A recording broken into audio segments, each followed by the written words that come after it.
Hello, and welcome to the Vault.com video series.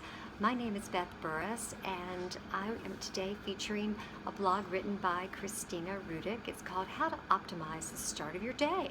So what is the first thing you do in the morning? Most of us reach for our phones. Certainly what I do. You can hit the snooze button because we use it now as our alarm, or we catch up on social media like Instagram, one of my favorites.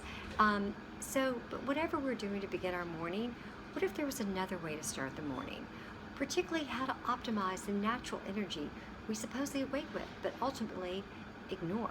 No thanks to coffee, but in my case, no thanks to Coca-Cola. But according to science, the first waking hours of your day are the most productive, and maximizing use of these at work can be beneficial to both your career and your personal happiness. Scientists suggest getting up immediately and moving around, even taking a quick 10-minute walk. Good for me, I walk an entire hour. Who knew that was going to be helpful?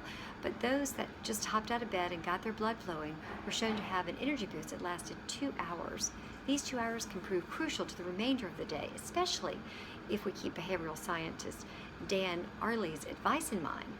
As Ariely writes, one of the mistakes in time management is the propensity of people to spend the 2 most productive hours of their day on things that don't require high cognitive capacity, like social media.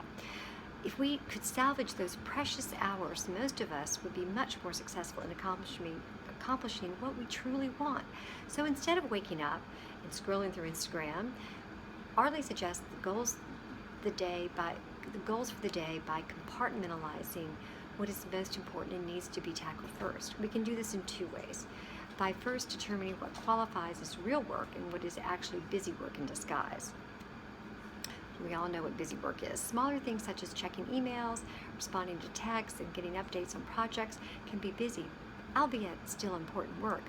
Real work can then be seen as greater projects, something that takes concentration and in many cases is very time sensitive. So it's important to think about these things. Another author of numerous books on time management and productivity named Laura Vanderkam claims that there is a power hour we can plan for ourselves.